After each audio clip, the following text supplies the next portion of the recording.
അസ്സലാമു അലൈക്കും വറഹ്മത്തുള്ളാഹി വബറകാതുഹു.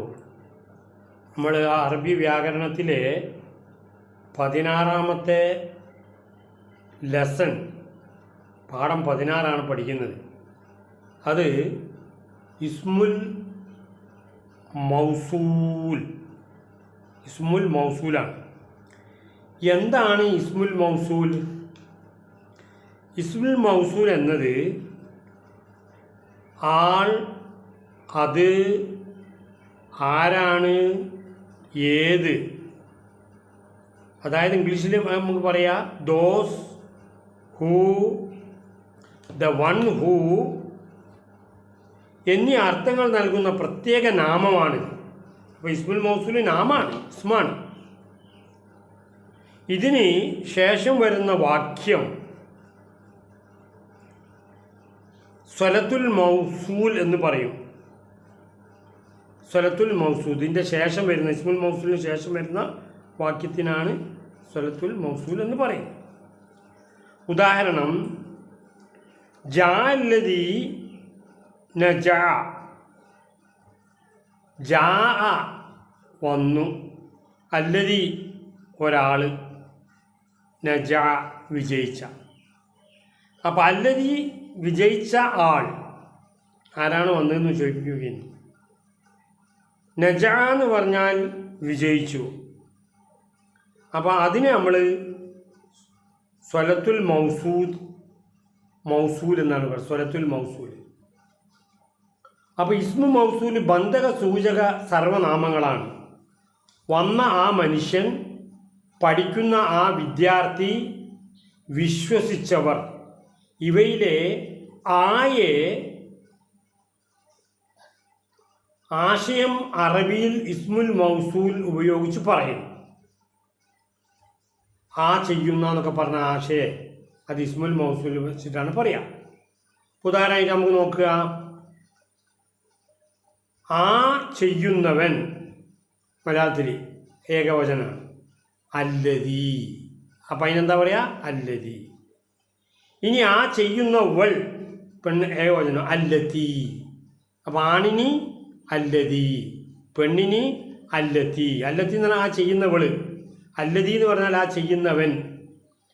ഇനി അല്ലദീന എന്ന് പറഞ്ഞാൽ ആ ചെയ്യുന്നവർ ബഹുവചനായി. അതുപോലെ തന്നെ അല്ലായി എന്ന് പറഞ്ഞാൽ ആ ചെയ്യുന്നവൾ പെൺ ബഹുവചനമാണ്. അപ്പം അങ്ങനെ ഇസ്മുൽ മൗസൂലയുടെ പട്ടിക ഞാനിവിടെ കൊടുത്തിട്ടുണ്ട്. അത് നിങ്ങൾ വായിച്ചാൽ മനസ്സിലാവും നിങ്ങൾക്ക്. അല്ലദീ ഏകവചനം പുരുഷൻ, അല്ലത്തി ഏകവചനം സ്ത്രീ, അല്ലതാനി ദ്വിവചനം പുരുഷൻ, അല്ലതാനി ദ്വിവചനം സ്ത്രീ, അല്ലദീന ബഹുവചനം പുരുഷൻ, അല്ലായി ബഹുവചനം സ്ത്രീ. ഇതിൻ്റെ പട്ടികയാണ് ഇസ്മുൽ മൗസൂലിൻ്റെ 7 കാണാൻ നിങ്ങൾക്ക്. ഓരോന്നിൻ്റെയും ഉദാഹരണങ്ങൾ നമുക്ക് എടുക്കുക. ആദ്യം നമുക്ക് അല്ലദീ എന്നതിൻ്റെ ഉദാഹരണം എടുക്കാം. അല്ലദീ എന്നുള്ളതിൻ്റെ ഉദാഹരണത, ഹാദാ ത്വാലിബുല്ലദീ ഫാസ, വിജയിച്ച വിദ്യാർത്ഥി ഇതാണ്. ഹാദാ ത്വാലിബുൽ അല്ലദീ ഫാസ. അപ്പം ഒന്നാമത്തെ ഉദാഹരണം കിട്ടി. ഇനി വേറൊരു ഉദാഹരണമാണെങ്കിൽ ജാഅ റജുലു ലദീ,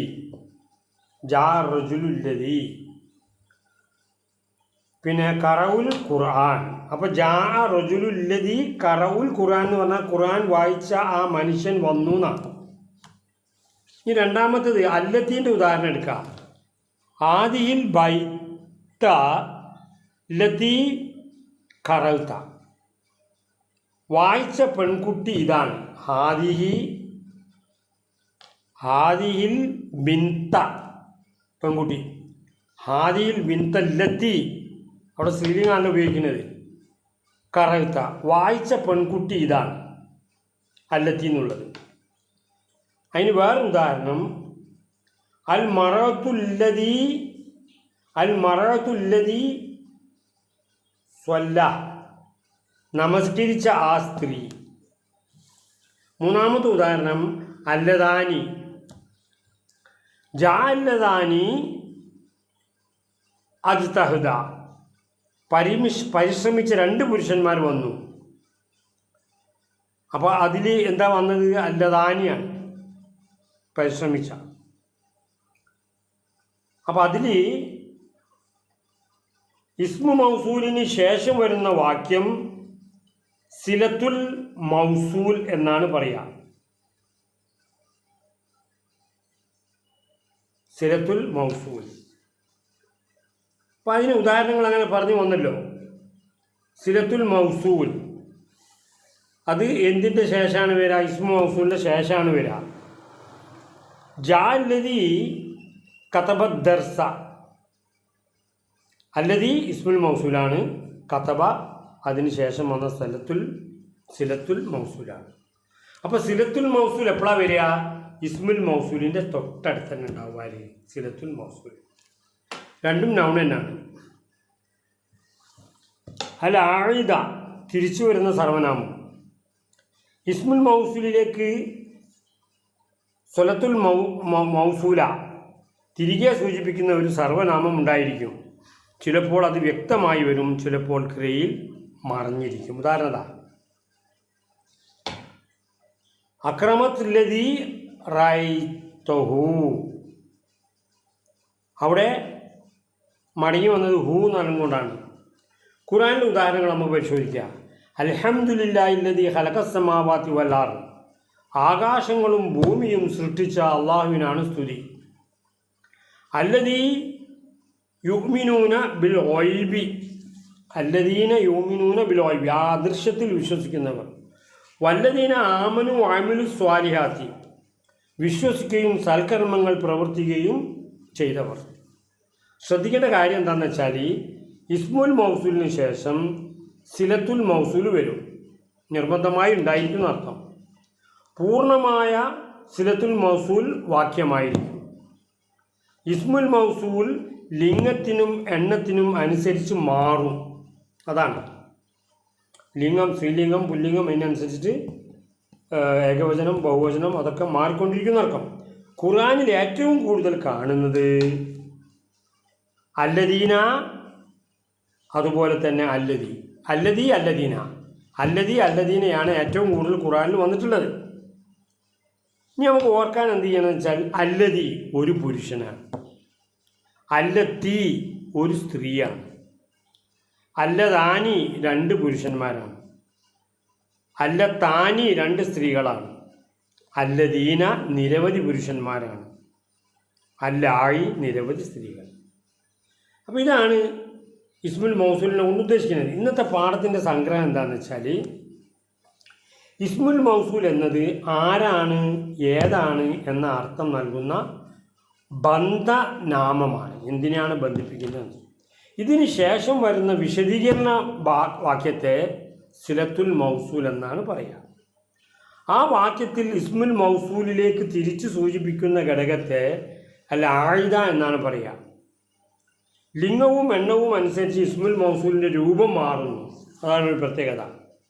ഖുർആനിൽ ഇത് വളരെ വ്യാപകമായി ഉപയോഗിക്കപ്പെടുന്നു എന്നർത്ഥം. അല്ലദീനവും അല്ലദിയും അതാണ് ഏറ്റവും കൂടുതൽ ഖുർആനിൽ വന്നിട്ടുള്ള ഇസ്മുൽ മൗസൂൽ. അപ്പോൾ ഇസ്മുൽ മൗസൂലിന് ശേഷം വരുന്ന പദത്തിന് എന്താ പറയുക? സിലത്തുൽ മൗസൂദ്. സിലത്തുൽ മൗസൂദ് എന്ന് പറഞ്ഞാൽ മടങ്ങുന്ന വാക്കാണ്, ആയിതാണ്. അപ്പോൾ ഇൻഷാ അല്ലാഹ് കേട്ടതനുസരിച്ച് അമൽ ചെയ്യാൻ അല്ലാഹു സുബ്ഹാനഹു വ തആല തൗഫീഖ് ചെയ്ത് അനുഗ്രഹിക്കുമാറാകട്ടെ. ആമീൻ.